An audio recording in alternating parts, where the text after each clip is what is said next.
What started as a Hollywood dispute over It Ends With Us has now pulled Taylor Swift into the middle of the controversy. Reports have raised a striking allegation. Blake Lively allegedly wanted Swift to publish a social media message suggesting the two were still close, reportedly after Lively's absence from the Super Bowl drew attention. The alleged message was simple, but the implications were much bigger. According to the reporting, Lively wanted the public to see their friendship as normal at a time when questions were beginning to surface about their relationship. Then came the more serious allegation. The source claims Lively had years of private conversations with Swift and that those communications could potentially be used as leverage if Swift refused to cooperate. That claim has been strongly disputed. Lively's attorney, Michael Gottlieb, called the allegation false and criticized the anonymous sourcing behind it.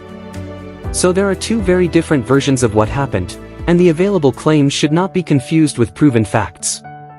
What makes the story especially significant is the reported involvement of Scott Swift, Taylor's father.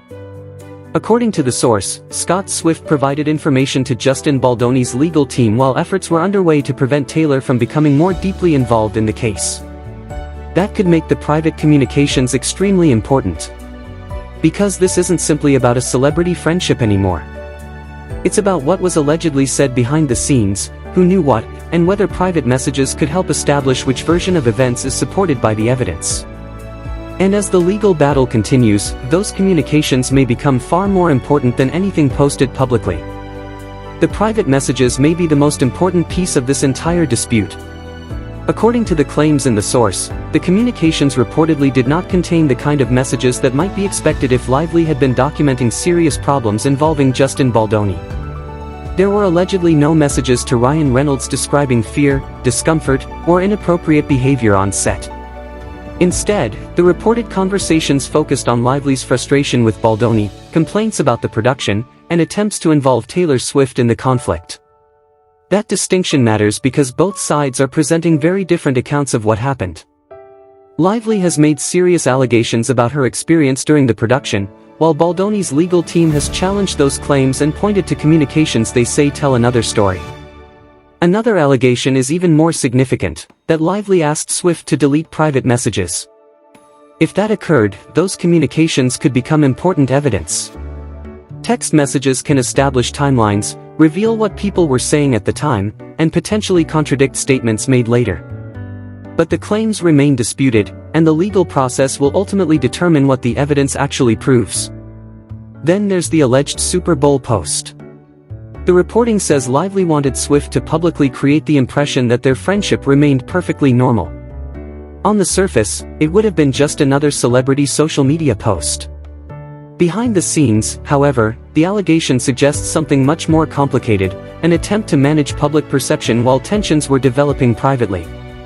And this is where Scott Swift reportedly entered the picture. According to the source, Taylor's father provided information to Baldoni's legal team as part of efforts to keep Taylor from becoming further entangled in the case. If accurate, that means private conversations that once existed between two longtime friends could now have relevance in a major legal dispute. The bigger issue isn't celebrity gossip. It's evidence. What was actually said? When was it said? And do those contemporaneous messages support one side's account more than the other? Those questions could matter far more than the carefully managed public images surrounding this controversy. The controversy doesn't stop with the private messages. It also raises questions about how the public image surrounding Blake Lively and Ryan Reynolds was being managed while the legal fight continued. The source points to recent paparazzi photos showing the couple together with extremely expensive Hermes bags, including a bag reportedly worth around $68,000 carried by Lively. Those images quickly became part of the online conversation because they appeared while the couple was facing intense public scrutiny. But the more important issue is what those public appearances were being used to communicate. The source argues that carefully timed celebrity photos can help create an impression of normality even when serious legal disputes are unfolding behind the scenes. At the same time, the alleged effort involving Taylor Swift raises a much bigger question: was maintaining the appearance of a close friendship becoming part of that same strategy?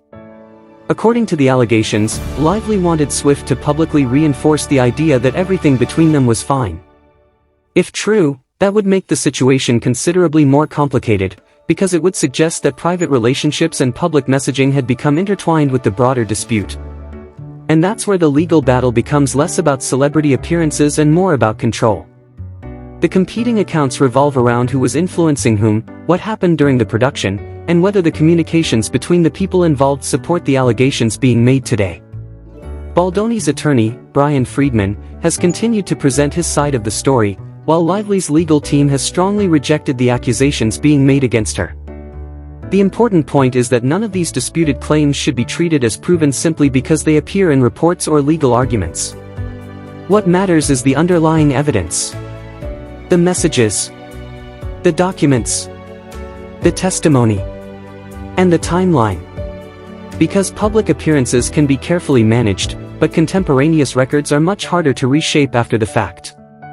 That's why the private communications surrounding Taylor Swift could become one of the most closely watched parts of this entire controversy. At this point, the dispute has grown far beyond the original allegations surrounding "It Ends With Us." The central issue is now credibility, and whether the private communications, legal filings, and testimony support the competing versions of events. According to the source, Baldoni's legal team has argued that the messages show a pattern of conflict and attempts to influence the situation, rather than the documentation of harassment that might have been expected. The source also claims there were efforts to involve Taylor Swift and use her influence during the dispute. But these remain contested allegations. Lively's legal team has rejected the claims, and the legal proceedings have not established every accusation as fact. That's why the evidence matters so much. A celebrity photo can create an impression. A public statement can shape a narrative. But neither can replace what is contained in court records and authenticated communications. The reported involvement of Scott Swift has added another layer to the case. According to the source, he provided information to Baldoni's legal team while seeking to keep Taylor from becoming further involved in the proceedings.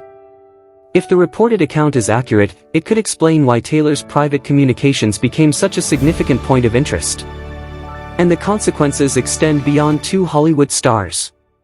Taylor Swift has remained one of the most powerful figures in entertainment, while Blake Lively and Ryan Reynolds have continued to face intense public attention surrounding the dispute. The legal outcome, however, cannot be determined by social media reaction. It will depend on evidence, testimony, legal arguments, and ultimately whatever decisions are made through the court process. For now, the biggest unanswered questions remain the same: what do the private messages actually contain, which allegations can be proven, and how much will those records change the competing narratives? This story is still developing, and until the evidence is fully examined, the allegations should remain allegations, not conclusions.